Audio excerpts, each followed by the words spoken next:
തദ്ദേശീയ തെരഞ്ഞെടുപ്പിൻ്റെ ആരവം ഉയർന്നു കഴിഞ്ഞു.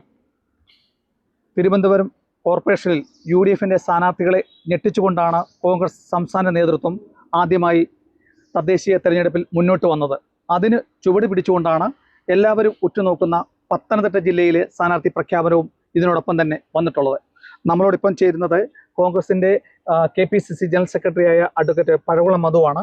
എങ്ങനെയാണ് ജില്ലയുടെ കോൺഗ്രസിൻ്റെ മുന്നേറ്റം, ഒപ്പം തന്നെ ബാക്കിയുള്ള എല്ലാ ത്രിതല പഞ്ചായത്ത് തെരഞ്ഞെടുപ്പുകൾ, വരാൻ പോകുന്ന നിയമസഭാ തെരഞ്ഞെടുപ്പുകൾ എന്നിവയെക്കുറിച്ചുള്ള ഒരു അവലോകനം അദ്ദേഹം തരും. നമുക്ക് മറ്റൊട്ടുമായിട്ട് ചേരാം.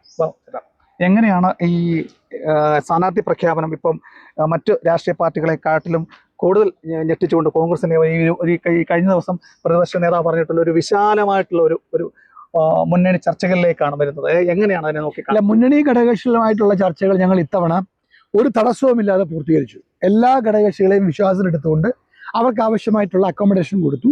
അവർക്ക് സീറ്റ് ഇല്ലാത്ത കക്ഷികൾക്ക് പോലും ഞങ്ങൾ പുതിയ സീറ്റ് കൊടുക്കുകയുണ്ടായി. ഇപ്പോൾ കോൺഗ്രസിനകത്താണെങ്കിൽ ചരിത്രത്തിലെ ആദ്യ സംഭവമാണ് സ്ഥാനാർത്ഥി നിർണയത്തിന് ഇത്ര സുതാര്യത, ഇത്ര ആൾക്കാരുടെ യോജിപ്പോടുകൂടിയുള്ള സെലക്ഷൻസ്. വാർഡ് തലത്തിൽ പ്രവർത്തകർക്ക് അധികാരം കൊടുക്കാൻ KPCC തീരുമാനിച്ചതിൻ്റെ ഫലമുണ്ടായി. 90% സ്ഥലങ്ങളിലും വാർഡിൽ നിന്ന് ഒറ്റപ്പേര് ഉയർന്നു വന്നു. ചെറിയ സ്ഥലങ്ങളിൽ മാത്രമാണ് തർക്കം. ആ തർക്കം തന്നെ പഞ്ചായത്തിലും അസംബ്ലി തലത്തിലും പ്രത്യേക കോർ കമ്മിറ്റികൾ ഉണ്ടാക്കി അവിടെ ചർച്ച ചെയ്ത് പരിഹരിക്കുന്ന ഒരു പ്രക്രിയയാണ് കേരളമെമ്പാടും സ്വീകരിച്ചത്. അതിൻ്റെ ഒരു ഗുണഫലം പത്തനംതിട്ടയിലുണ്ടായി. ഞങ്ങൾ സ്ഥാനാർത്ഥി നിർണ്ണയം ഏകദേശം പൂർത്തീകരിച്ചു എന്ന് പറയാം. സാധാരണഗതിയിൽ CPM പാർട്ടിയും ഇടതുപക്ഷ മുന്നണിയുമാണ് ഈ സ്ഥാനാർത്ഥി പ്രഖ്യാപനവും തീരുമാനവും ഒക്കെ വളരെ വേഗത്തിൽ നടത്തിയിട്ട് ഞങ്ങളെ വെല്ലുവിളിക്കാം. ഇത്തവണ ഞങ്ങൾ അവരെ വെല്ലുവിളിച്ചിരിക്കുകയാണ്. അവർക്ക് ഇതുവരെ എങ്ങും തീർക്കാൻ കഴിഞ്ഞിട്ടില്ല.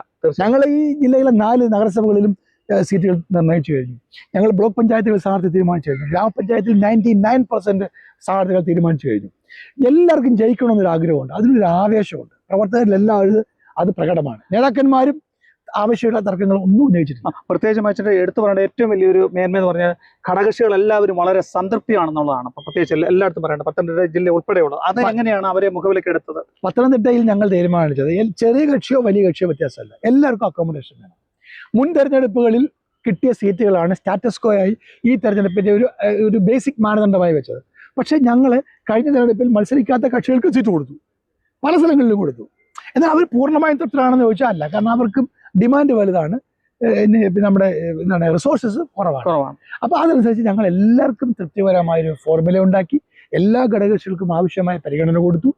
ഇനി അങ്ങോട്ട് ഞങ്ങളുടെ സമീപനം അങ്ങനെയായിരിക്കും. ഓക്കെ, ഈ ത്രിതല പഞ്ചായത്ത് തെരഞ്ഞെടുപ്പ് എന്ന് പറഞ്ഞാൽ വരാൻ പോകുന്ന 6 മാസത്തിനുള്ളിലുള്ള ഒരു നിയമസഭാ തെരഞ്ഞെടുപ്പിൻ്റെ ഒരു റിഹേഴ്സൽ എന്നാണ് നമുക്ക് പറയാറുള്ളത്. നമ്മുടെ നഷ്ടപ്പെട്ടു പോയ ജില്ലാ പഞ്ചായത്ത്, 4 നഗരസഭകൾ, അത് തന്നെ ബ്ലോക്ക് പഞ്ചായത്തുകൾ ഇവയെല്ലാം കൂടെ പിടിച്ചിട്ട് എങ്ങനെയാണ് വരുന്ന നിയമസഭാ തെരഞ്ഞെടുപ്പിലുള്ള ഒരു പോരാട്ടത്തിലേക്ക് എങ്ങനെയാണ് എത്തുന്നത്? പത്തനംതിട്ട UDFിൻ്റെ ശക്തി കേന്ദ്രമായിട്ടാണ് കേരളമെമ്പാടും അറിയപ്പെട്ടിരുന്നത്. പക്ഷെ കഴിഞ്ഞ കുറേ കാലങ്ങളായി പത്തനംതിട്ട ഇടത് ചായ്വ് പ്രകടിപ്പിച്ചു തുടങ്ങി. ഇവിടെ 5 MLAമാരും ഇടതുപക്ഷ മുന്നണിയുടേതാണ്. അതിൻ്റെ ഒരു ഗുണവും കേരളത്തിൽ ഈ ജില്ലയ്ക്ക് ഉണ്ടായിട്ടില്ല. തുടർഭരണമുണ്ടായ പിണറായി വിജയൻ്റെ ഭരണകാലത്ത് ഒരു നേട്ടവും ഉണ്ടായിട്ടില്ല. ഈ ഉമ്മൻചാണ്ടിയുടെ ഗവൺമെൻറ് കാലത്ത് കൊണ്ടുവന്ന കോന്നി മെഡിക്കൽ കോളേജ് പോലും പൂർണ്ണ സജ്ജമാക്കാൻ ഇവരെ കൊണ്ട് കഴിഞ്ഞിട്ടില്ല. അടിസ്ഥാന സൗകര്യങ്ങളാകെ തകർന്നു കിടക്കുക. അപ്പം ജനങ്ങൾക്കിടയിൽ വ്യാപകമായ ഒരു പ്രതിഷേധം സർക്കാരിനും ഈ തദ്ദേശ സ്വയംഭരണ സ്ഥാപനങ്ങൾക്കെതിരായിട്ടുണ്ട്. പത്തനംതിട്ട ജില്ലാ പഞ്ചായത്ത് എന്നൊരു സ്ഥാപനം ഉണ്ടെന്ന് പോലും ഈ ജില്ലക്കാർക്കല്ല, ഉറങ്ങിക്കിടക്കുകയാണ്. 4 നഗരസഭകളും സത്യത്തിൽ നഗരസഭകളിലെല്ലാം തമ്മിലടിയാണ്. അടൂർ നഗരസഭയിൽ മുനിസിപ്പൽ ചെയർപേഴ്സൺ ആരോപണം ഉന്നയിച്ചത് അവിടുത്തെ കൗൺസിലർമാരും CPM നേതാക്കന്മാരും അവരോട് ലഹരി മാഫിയ കച്ചവടക്കാർക്ക് സഹായം ചെയ്യാൻ ആവശ്യപ്പെടുന്നു എന്ന പേരിൽ അവർ പരസ്പരം പ്രഖ്യാപിക്കുന്നു. എല്ലാ നേതാക്കന്മാരും അങ്ങനെ പറയുന്നു. അവർക്ക് പരസ്പരം ഏറ്റുമുട്ടൽ. പത്തനംതിട്ടയാണെങ്കിൽ മുനിസിപ്പൽ ചെയർപേഴ്സൺ സക്കീർ ഹുസൈനും മന്ത്രി വീണ ജോർജ് നമ്മൾ നിരന്തരമായ ഏറ്റുമുട്ടൽ, പോരടി.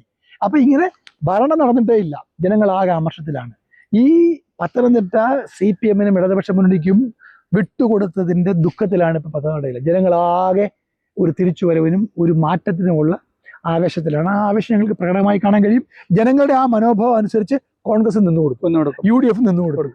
ഞങ്ങൾ ജനകീയരായിട്ടുള്ള സ്ഥാനാർത്ഥികളെ കണ്ടെത്തി ഇത്തവണ ജില്ലാ പഞ്ചായത്ത് UDF തിരിച്ചുപിടിക്കും. 4 നഗരസഭകളിലും UDF ഭരണം വരും. ബ്ലോക്ക് പഞ്ചായത്തുകൾ മഹാഭൂരിപക്ഷം ഞങ്ങൾ നേടിയെടുക്കും. ഗ്രാമപഞ്ചായത്തുകൾ ഞങ്ങൾ നേടിയെടുക്കും.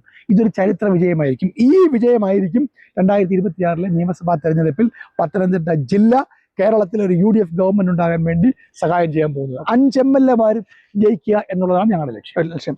ഇപ്പൊ തന്നെ സർക്കാരിന് എതിരായിട്ടുള്ള നിരവധി പ്രതിഷേധങ്ങളും കാരണങ്ങളും ഒക്കെ ഉണ്ട്. പ്രത്യേകിച്ച് നമ്മുടെ പത്തനംതിട്ട ജില്ല ഉൾപ്പെടുന്ന ശബരിമല.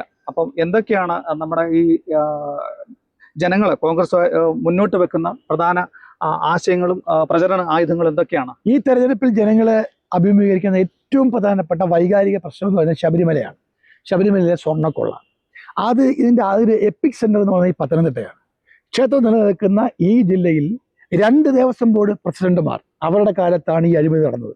രണ്ടുപേരും സമുന്നതരായ CPM നേതാക്കന്മാർ. തൊട്ടപ്പുറത്ത് കൊളക്കട എന്ന് പറയുന്ന ഈ ജില്ലയുടെ ഒരു അതിര് തന്നെയാണ്. N വാസുവും നമ്മുടെ പത്മകുമാർ, ഇവർ രണ്ടുപേരുടെയും കാലത്ത് നടന്ന ഈ കൊള്ള CPM അറിഞ്ഞുകൊണ്ട് നടന്ന കൊള്ളയാണ്. ഈ ജില്ലയിലെ CPM ജില്ലാ കമ്മിറ്റിയാണ് ശബരിമലയിൽ എന്ത് നടക്കണമെന്ന് തീരുമാനിച്ചുകൊണ്ടിരുന്നത്. ശബരിമലയിൽ കച്ചവടം, അവിടുത്തെ പർച്ചേസ്, അവിടുത്തെ ഇടപാടുകൾ മുഴുവൻ പത്തനംതിട്ട ജില്ലാ കമ്മിറ്റിയാണ്. പത്തനംതിട്ട ജില്ലാ കമ്മിറ്റി ഓഫീസിൽ ഇരുന്നു കൊണ്ടാണ് CPM ശബരിമല ക്ഷേത്രത്തെ ഇത്ര കാലം നിയന്ത്രിച്ചത്. അപ്പോൾ അവരറിയാത്ത കൊള്ളയല്ലത്. ഈ സ്വർണ്ണക്കൊള്ളയിൽ പത്തനംതിട്ട ജില്ലയിലെയും തിരുവനന്തപുരത്തെയും CPMന്റെ ഉന്നത നേതാക്കന്മാർക്ക് പങ്കുണ്ട്. അതുകൊണ്ട് ഈ ജില്ലയിലെ ജനങ്ങൾ, ഭക്തരായിട്ടുള്ള എല്ലാ വിഭാഗത്തിലും പെട്ട ജനങ്ങൾ ഈ ശബരിമല ക്ഷേത്രത്തിൽ നടന്ന ഈ സ്വർണ്ണക്കൊള്ള ഒരു പ്രധാനപ്പെട്ട വിഷയമായി എടുക്കും. അതായിരിക്കും പത്തനംതിട്ടയിൽ CPMന് വാട്ടർലൂ ആകാൻ പോകുന്നത്. ഈ വിഷയമായിരിക്കും ഏറ്റവും പ്രധാനപ്പെട്ട വിഷയം. പ്രത്യേകിച്ച് മറ്റേ പിന്നെ മറ്റു ജില്ലകളെ നോക്കുമ്പോഴേ അടിസ്ഥാനമായിട്ടുള്ള ഒരു വികസന സാധ്യതയുടെ ഒരു മുരടിപ്പ് ഈ പത്തനംതിട്ട ജില്ലയിലുണ്ട്. അതിനെ എങ്ങനെ പരിഹരിക്കാൻ പറ്റും ഇനി വരുന്ന ഈ തെരഞ്ഞെടുപ്പുകളിലെല്ലാം തന്നെ? ഞാൻ പറഞ്ഞല്ലോ, തുടർ ഭരണത്തിന്റെ ഒരു ഗുണവും പത്തനംതിട്ട കിട്ടിയില്ല. 5 MLAമാരും LDF ആയി, ഒരു ഗുണവും കിട്ടിയിട്ടില്ല. ഇവിടെ ഡെപ്യൂട്ടി സ്പീക്കറുണ്ട്, ഒരു മന്ത്രിയുണ്ട്. ഇവർ രണ്ടുപേരെ കൊണ്ട് ആർക്കും ഒരു ഗുണവുമില്ല, നാട് ഒരു ഗുണവുമില്ല. പത്തനംതിട്ട ജില്ലാ ആസ്ഥാനത്ത് ആശുപത്രിയുടെ കിടപ്പ്, സർക്കാർ ഓഫീസുകളുടെ കിടപ്പ്, ഇവിടെ മേൽപ്പാലം ഉണ്ടാക്കുന്നതിന്റെ കൂടെ എല്ലാം തകരാറിലായി. കോഴഞ്ചേരി പാലം അവർ മത്സരിക്കുന്നതിന് തലേദിവസം ഉദ്ഘാടനം ചെയ്യാൻ പോവാണെന്നാണ് പറയുന്നത്. ഇങ്ങനെ ഈ ജില്ലയുടെ വികസനത്തെ മുരടിപ്പിച്ചു. ഒരു മന്ത്രി ആരോഗ്യ മേഖലയിൽ ഉണ്ടായിട്ട് ഈ ജില്ലയ്ക്ക് ഉമ്മൻചാണ്ടി സർക്കാർ കൊടുത്ത അടൂർ പ്രകാശിന്റെ കാലത്ത് ലഭിച്ച കോന്നി മെഡിക്കൽ കോളേജ് 1 ഇഞ്ച് പോലും മുമ്പോട്ട് പോയിട്ടില്ല. അവിടെ വന്യമൃഗങ്ങൾ അവരുടെ സങ്കേതമാക്കി കോന്നി മെഡിക്കൽ കോളേജിൽ മാറ്റിയിരിക്കുന്നു. ഈ ജില്ലയിൽ സാധാരണക്കാർക്ക് ഒരു ആശുപത്രിയിൽ പോകാൻ ലഭിക്കുമായിരുന്ന ഒന്നാന്തര അവസരം ഇവർ നഷ്ടപ്പെടുത്തി. ഈ ജില്ലയുടെ വികസനത്തെ ഒന്നാകെ നശിപ്പിച്ചു. ഈ ജില്ലയിൽ മഹാഭൂരിപക്ഷം തദ്ദേശ സ്വയംഭരണ സ്ഥാപനങ്ങളും ഭരിക്കുന്നത് ഇടതുപക്ഷ മുന്നണിയാണ്. പക്ഷെ അതിൻ്റെ ഒരു ഗുണവും ഈ ജില്ലയിൽ കിട്ടിയിട്ടില്ല. അഴിമതി, സാർവത്രികമായ അഴിമതി. മന്ത്രിമാർ കൊള്ളയടിക്കുന്നു, മുഖ്യമന്ത്രി കൊള്ളയടിക്കുന്നു. പിന്നെ ഞങ്ങൾക്ക് എന്താ വയ്യാത്തത് എന്ന തോതിലാണ് ഇവിടുത്തെ തദ്ദേശ സ്വയംഭരണ സ്ഥാപനങ്ങളിലെ നേതാക്കന്മാരുടെയൊക്കെ പ്രവർത്തനം കണ്ടാൽ നമുക്ക് മനസ്സിലാക്കുക. ജില്ലാ പഞ്ചായത്ത് എന്ന് പറഞ്ഞാൽ അത് കാണാനേ ഇല്ല. മാധ്യമപ്രവർത്തകർക്കറിയാം, ജില്ലാ പഞ്ചായത്തില്ല, ഒരു വികസനവും ഇല്ല. കൊടുത്ത ഫണ്ട് പോലും സംസ്ഥാന സർക്കാർ തിരിച്ചു വാങ്ങിക്കുന്നു. അങ്ങനെ ഒരു വികസനത്തിന്റെ മരുഭൂമിയായി, ശവപ്പറമ്പായി ഈ ജില്ലയെ തീർത്ത് കളഞ്ഞത് ഇടതുപക്ഷ മുന്നണിയും CPM നേതൃത്വവും ഈ സർക്കാരുമാണ്. അതുകൊണ്ട് അതിനെതിരായിട്ടുള്ളൊരു വലിയ രോഷം ജനങ്ങളിൽ കാണാൻ കഴിയും. അപ്പം ഇത്രയും നേരം നമ്മളോടൊപ്പം സർക്കാരിന് എതിരെയുള്ള ഈ പ്രതിഷേധം വരുന്ന ത്രിതല പഞ്ചായത്ത് തെരഞ്ഞെടുപ്പുകളിലും ഒപ്പം തന്നെ നിയമസഭാ പോരാട്ടത്തിലും അംഗങ്ങൾ വോട്ടായി രേഖപ്പെടുത്തും എന്നാണ് UDFന് അനുകൂലമായിട്ടുള്ള ഒരു തരംഗമെന്നാണ് KPCC general secretary advocate Pazhakulam Madhu നമ്മളോട് പറഞ്ഞിട്ടുള്ളത്. കേരള വിഷൻ ന്യൂസിന് വേണ്ടി പത്തനംതിട്ടയിൽ നിന്നും ക്യാമറാമാൻ പ്രദീപ് അങ്ങാടിക്കൊപ്പം പ്രസാദം ജെ, പത്തനംതിട്ട.